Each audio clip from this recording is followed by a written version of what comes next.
আজ বুধবার হরগৌরী পুজোর দশমীর দিন। সকাল এখন 9:30।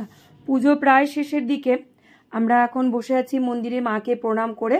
আমরা কিন্তু সধবা মহিলারা সকলেই সিঁদুর খেলায় মত্ত ছিলাম। তারপরে কিন্তু মায়ের এখন ঘট বিসর্জনের প্রস্তুতি চলছে, কেননা মা বিরাজমান থাকবেন মন্দিরে, কিন্তু ওনার ঘট বিসর্জন হয়ে যাবেন আজকেই। তার জন্য কিন্তু ঢাকিরাও কিন্তু ঢাক নিয়ে প্রস্তুত হয়ে গেছে। আর এদিকে কিন্তু ধুনুচি, কাঁসর, ঘণ্টা সব কিছু আওয়াজে এবং গন্ধে যেন একটা খুব ভালো লাগার একটা পরিবেশ তৈরি হয়ে গেছে। তা এখন এখানে পুরোহিত মশাইরা ঘট নিয়ে পুকুর ঘাটে ঘট বিসর্জন করতে যাবেন। কেউ কেউ ঘটের সাথে যান ঘট বিসর্জনের সময়, কিন্তু আজকে আমরা আর কেউ যাচ্ছি না। অনেকেই মহিলারা মন্দিরের মাঠটাতেই আমরা সকলেই মিলেই বসে আছি, কেননা বেশ রোদ গরম তো, সেজন্য আর সেরকমভাবে যাচ্ছি না। মন্দিরটা বেশ কিছুক্ষণের জন্য মনে হচ্ছে যেন একদম ফাঁকা ফাঁকা হয়ে গেল, কেননা বেশ কিছু লোকজন ঘটের সাথে পুরোহিতদের সাথে পুকুর ঘাটে গেছে, সেজন্য কিন্তু মন্দিরটা খুব ফাঁকা ফাঁকা। আর আমরা তাই তাকিয়ে তাকিয়ে মন্দিরটাকেই লক্ষ্য করছিলাম। কিন্তু একটাই ভালো জিনিস কি, যে মন্দিরে ঘট বিসর্জন হয়তো হয়ে যাচ্ছে, কিন্তু ঠাকুরটা মন্দিরেই থেকে যাচ্ছে।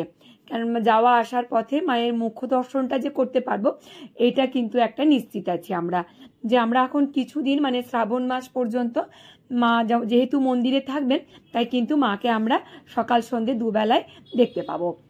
আর এদিকে অনেকেই তো চলে যাচ্ছে পুকুর ঘাটে। আমরা এখানে বসে বসে আনন্দ করা, গল্প করা, এসবগুলো কিন্তু করছিলাম। আর আমাদের মন্দিরে এই হরগৌরী পুজোর সময় না বেশ একটা খুব সুন্দর অনুষ্ঠান চলে।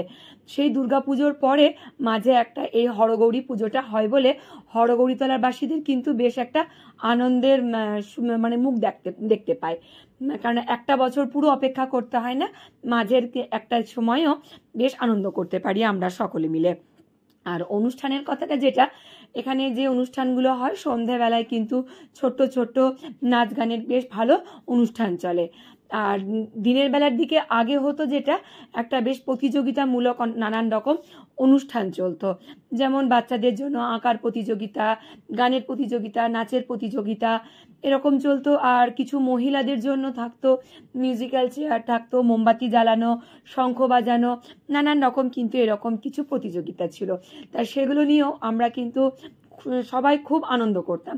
কিন্তু এখন সকলে নানান রকম ব্যস্ততার, কাজকর্মের ব্যস্ততার কারণে সেই অনুষ্ঠানগুলো অনেকটা কমে গিয়ে সন্ধেবেলাতেই শুধুমাত্র নাচ গানের কিছু প্রোগ্রামে রাখা থাকে, সেগুলোই কিন্তু সন্ধ্যের দিকে হয়।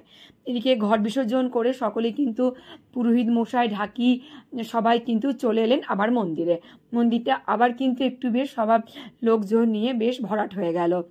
আর ওই যে দূরে আমার শাশুড়িমা মন্দিরেই বসে আছেন, আর ওই যে যিনি হাত তুলে তুলে নাচছে যে দিদি, সে কিন্তু আমাদের এই পাড়ারই আমার এক ননদ হচ্ছে। সে যেমন নিজে আনন্দ করতে ভালোবাসে, ঢাকের তালে তালে নাচ করছে, সেরকম কিন্তু আমাদের সকলকে নিয়েই আনন্দ করতে বেশ ভালোবাসে। আমাদের কিন্তু বেশ নাচানাচি হয়, আনন্দ হয়, এরকমভাবে কিন্তু চলে। কিন্তু সব ছবিটা তো সব সময় তোলা সম্ভব হয়ে ওঠে না, কেননা হয়তো আমরা খুব নাচানাচি করছি, আনন্দ করছি, কে তখন ভিডিও করবে বা ছবিটা তুলে দেবে, সেজন্য কিন্তু সবসময় ভিডিও করাটা হয়ে থাকে না। তারপরেই কিন্তু শুরু হলো এখন প্রসাদ বিতরণের পালা। আর আজকে যেহেতু দশমী, তার জন্য কিন্তু চিড়ের মধ্যে চিনি, দই, নানান রকম ফল সব কিছু দিয়ে একটা বেশ খুব সুন্দর চিড়ে মাখা এই প্রসাদটা খেতে কিন্তু বেশ ভালো লাগে।